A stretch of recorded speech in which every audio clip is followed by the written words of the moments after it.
காலமல்லவா, இது விதைக்கின்ற காலமல்லவா, நாம் செயலாற்றும் நேரமல்லவா. உலகாமல் நாமும் உழைத்தோடி எங்கும் சுவிசேஷ விதை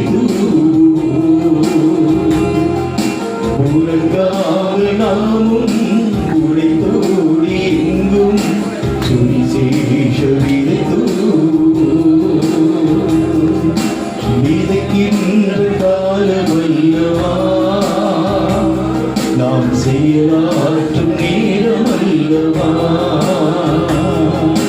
விதைக்கின்ற காலமல்லவா, நாம் செயலாற்றும் நேரமல்லவா. கர்த்தர் கொடுத்த இந்த நாட்கள், கர்த்தர் கொடுத்த இந்த காலங்கள், இனி நமக்கு காலங்கள் கொடுக்கப்படுமோ இல்லை, கொடுக்கப்பட்ட இந்த காலங்களை நாம் பயன்படுத்த வேண்டும். என்னை ஆயத்தப்படுத்த வேண்டும், என்னோடு கூடிய என்னுடைய கூட்டத்தை ஆயத்தப்படுத்த வேண்டும். அவர்களுக்கு காவல் செய்யக்கூடியவனால் நான் நிற்க வேண்டியது அவசியம். கர்த்தர் இந்த வார்த்தைகளை நமக்கு சொல்லிவிட்டு கடந்து போனாரே, நம்முடைய ஆவிக்குரிய நிலைகள் எப்படிப்பட்டதா இருக்கிறது என்பதை ஆராய்ந்து பாருங்கள். விசுவாசிகளை எப்படி நாம் உருவாக்குகிறோம் என்பதை ஆராய்ந்து பாருங்கள். கடைசியாக நம்முடைய சபையிலே காணப்படும் வாலிபர்களுக்கு நாம் செய்த நன்மைகள் என்ன என்பதை பாருங்கள். ஏனென்றால் இனி வரக்கூடிய காலங்கள் அவர்களுடைய காலங்கள்.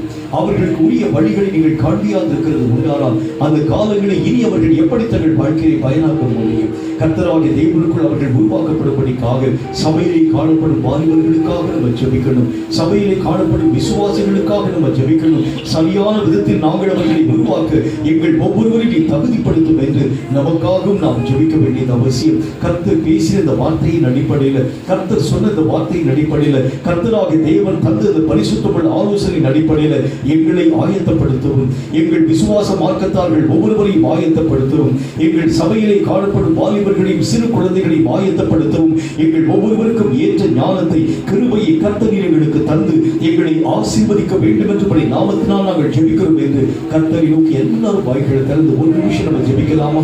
எல்லாரும் வாய்களை திறந்து உங்க சபைக்காக ஜெபம் பண்ணுங்க. உங்க சபையில ஒரு எழுப்புதல் வரணுமே, உங்க சபையில கர்த்தருடைய அசைவாடுதல் வரணுமே, உங்க சபை வாலிபர்கள் உங்களுக்கு முன்பதாக சிரமம் பண்ண எழுந்திருக்க வேண்டுமே. கர்த்தருடைய நாமத்தினால உங்கள் வாலிபர்களை கர்த்தர் பலப்படுத்தும்படிக்காக, உங்கள் விசுவாசிகளை கர்த்தரோடு கூட நேர